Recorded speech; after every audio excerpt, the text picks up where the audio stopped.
PWD के मुलाजमीन जो थे हजारों, उनको बेरोजगार किया गया।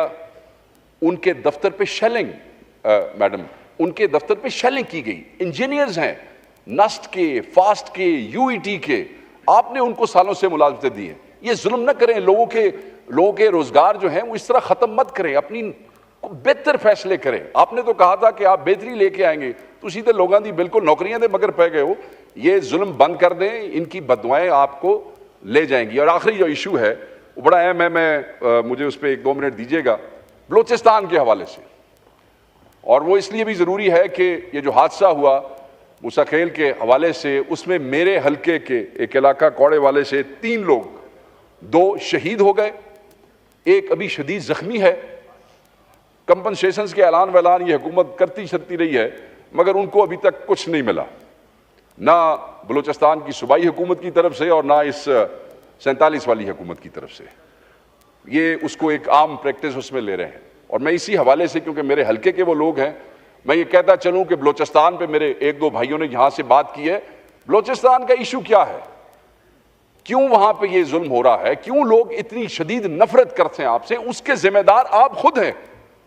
कोई ऐसी असेंबली नहीं रही मैडम इस मुल्क में जिसमें बलूचिस्तान के लोग MNA ना हो, कोई ऐसी पार्टी नहीं रही जिसके अंदर बलूचिस्तान के लोगों के पास आला ओहदे ना रहे हो। इस मुल्क का वजीर आजम बलूचिस्तान से रहा है, सेनेट के अंदर चेयरमैन, डिप्टी चेयरमैन बलूचिस्तान से रहे हैं। फिर क्या वजह है कि इन सारे नाम नेहाद नंबरदारों, बड़े बड़े सरदारों के खिलाफ बलूचिस्तान की अवाम एक रेफरेंडम कर रही है? इसलिए कि आप निकम्मे नालायक लोग हैं। आप बलूचिस्तान के लोगों के हकूक का तहफ़्फ़ुज़ नहीं कर सके, उनके लिए आवाज नहीं उठा सके।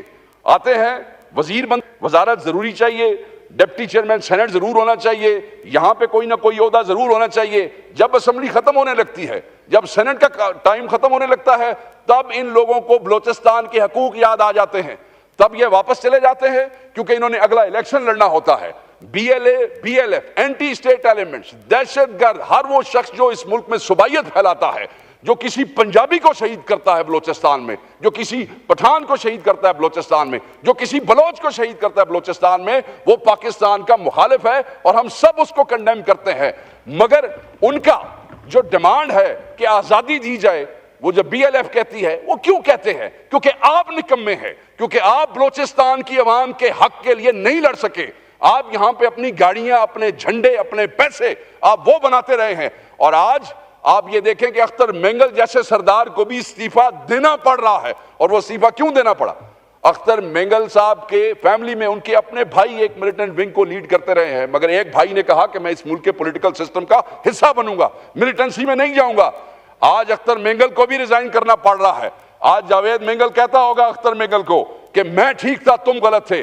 तो यहां पे हुकूमत की खुशामदें करने की बजाय सिर्फ इस बात पे आप ये समझे कि जी हम तो सिस्टम का हिस्सा बनने पे हमने तरजीह दी है, हम तो सर पे कफन बांध के आए हैं।